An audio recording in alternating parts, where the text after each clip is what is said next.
Faire voler le plus lourd que l'air, le faire en sécurité, c'est sans aucun doute les deux premières grandes réussites de l'aviation.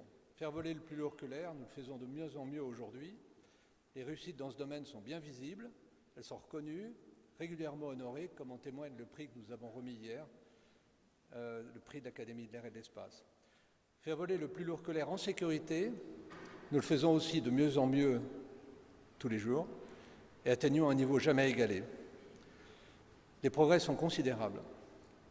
Et pourtant, les efforts consentis pour y parvenir sont rarement reconnus.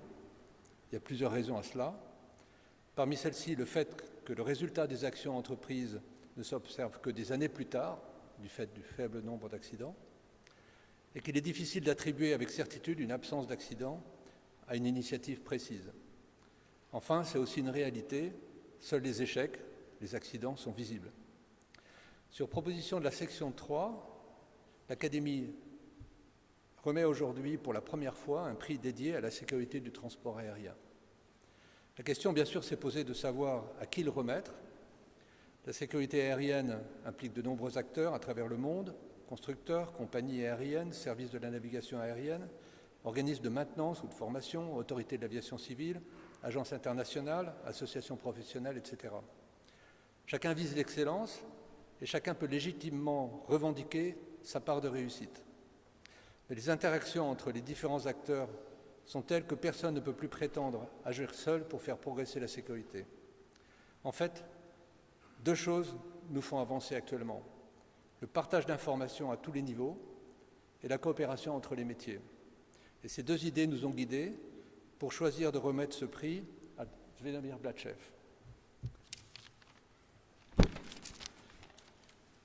Alors, ce prix, nous le remettons à Zvjetomir pour de bonnes raisons. Je vais en citer 4. La première d'entre elles est Skybrary. Skybrary, vous connaissez peut-être pas.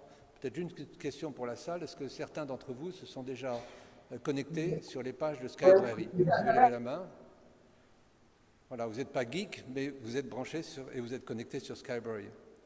Et le mieux pour en parler, c'est d'écouter David Macmillan, une courte vidéo, membre de l'Académie, ancien directeur général d'Eurocontrol et ancien directeur général de l'aviation civile britannique.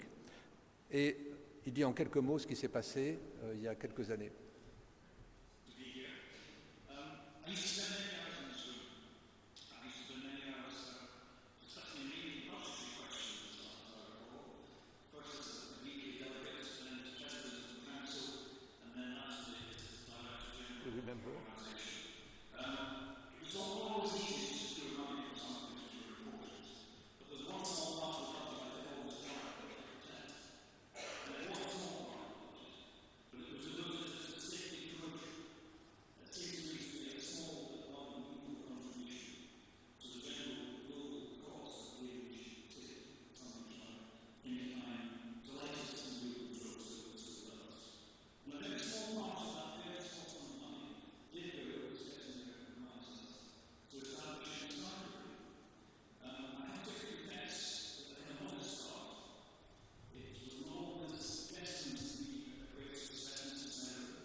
Voilà.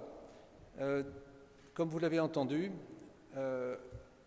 Skybrary enregistre un grand nombre annuellement de connexions et on peut dire qu'il y a plus de 4 millions de visites et plus de 6 millions de pages vues chaque année. Une part importante de ces visiteurs sont des étudiants qui y trouvent une source d'information professionnelle, gratuite et facile d'accès. Avec peu de moyens, comme le rappelait David Macmillan, Zvjetomir a apporté une contribution majeure à la conception et au lancement de Skybrary. Il a su mettre en pratique le concept de cette plateforme de type Wikipédia et surtout s'entourer de nombreux appuis au niveau international pour développer et alimenter ce site.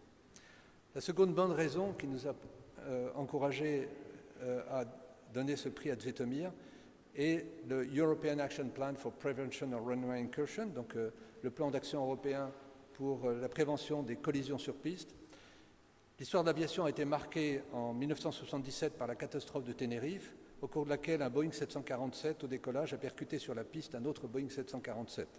Avec 583 victimes, cet accident reste à ce jour le plus grave de l'histoire de l'aviation. Et de cet accident est née la volonté de ne plus jamais vivre un tel événement. Et les statistiques montrent que la probabilité d'une pareille collision reste faible, mais sa gravité est extrême. Et vous avez sur cette diapo une collision toute récente qui remonte à novembre 2022 entre un camion de pompiers en cours d'exercice qui a été percuté par un A320 au décollage. Et c'est un exemple qui montre que ce risque est toujours là, bien réel, et qui justifie pleinement les actions entreprises. Alors nous l'avons rappelé tout à l'heure, la maîtrise de ce genre de risque nécessite pour être efficace l'implication et la collaboration d'un grand nombre d'acteurs apportant chacun leur plus haut niveau d'expertise. Svetomir a été la cheville ouvrière de ce travail collaboratif mené par un groupe réunissant une vingtaine d'organisations et plus de 50 participants. Aujourd'hui, la troisième version de ce plan a été reprise par l'EASA.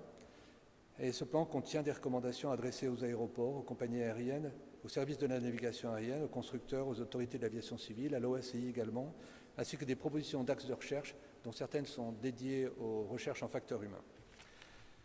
La troisième raison, vous voyez, il y en a quand même un certain nombre, est le Global Action Plan for Prevention of Runway Excursion.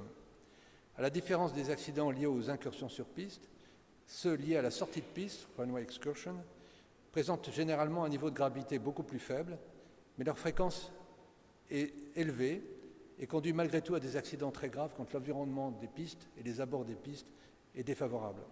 Dans les années 2000, le nombre annuel de sorties de piste progressait au même rythme que le trafic aérien. C'était la preuve de l'inefficacité des mesures prises. Des initiatives existaient dans différents pays ou régions du monde, mais elles étaient le plus souvent élaborées et mises en place indépendamment.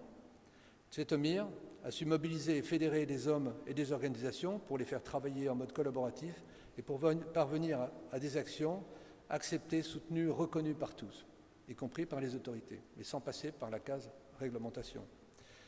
Les logos des organisations sur cette diapo témoignent du soutien qu'elles apportent.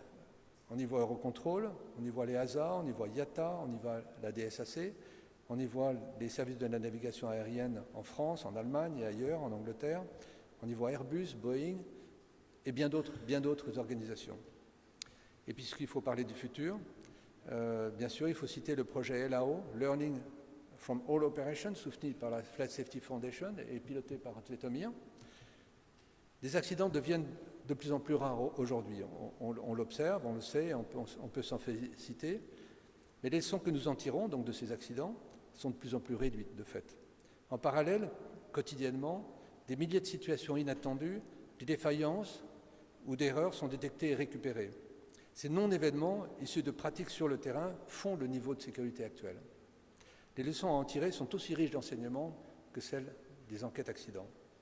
Mieux comprendre ces pratiques de tous les jours, mieux en tirer les leçons, c'est le nouvel enjeu de la sécurité aérienne. C'est l'objectif du groupe de travail intitulé LAO, Learning from All Operations. Il a été mis en place en 2021 par Svetomir avec le soutien de la Flight Safety Foundation et toujours d'Eurocontrol, au sein duquel Svetomir travaille. À ce jour, 9 concept notes ont été publiées, comme vous les voyez ici, et elles sont consultables sur le site de la Flight Safety Foundation.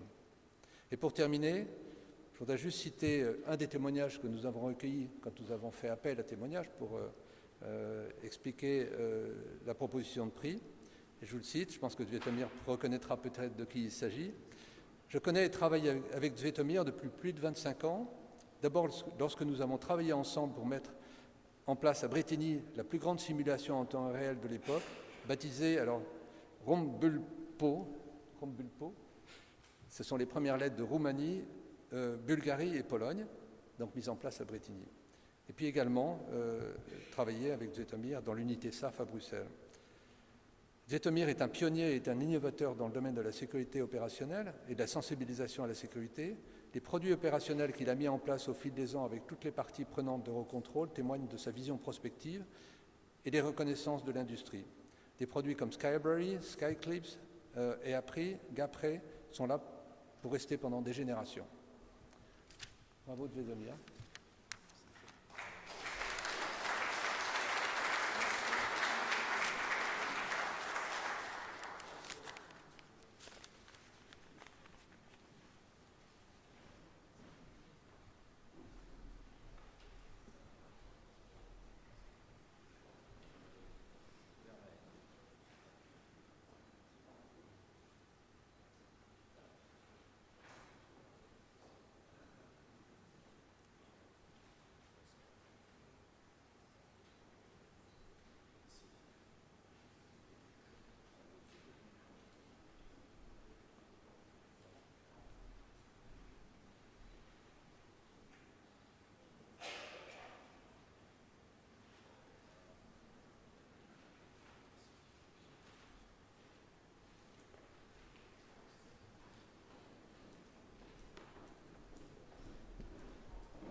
Mesdames et Messieurs, c'est avec une immense gratitude et un profond honneur que je me tiens devant vous aujourd'hui pour recevoir la prestigieuse médaille de vermeil de l'Académie de l'air et de l'espace. C'est un moment exceptionnel dans ma vie et je souhaite exprimer ma reconnaissance la plus sincère envers tous les membres distingués de cette académie. L'histoire de l'aviation et de l'espace en France est riche de réalisations extraordinaires et de contributions majeures au progrès mondial. Permettez-moi, pour moi, de rendre hommage à des pionniers tels que Louis Blériot, dont le courage a marqué le début de l'aviation moderne, et Antoine de Saint-Exupéry, dont les écrits et le service intrépide dans l'aviation ont laissé une empreinte indélébile sur notre compréhension du ciel et de l'espace. Je voudrais exprimer ma gratitude à tous ceux qui ont rendu cet accomplissement possible, de mes mentors et collègues, à ma famille, en particulier ma femme, que j'aime beaucoup. Merci infiniment à l'Académie de l'air et de l'espace pour cet honneur inestimable. Je suis profondément reconnaissant et fier de faire partie de la tradition aérospatiale française. Merci à tous.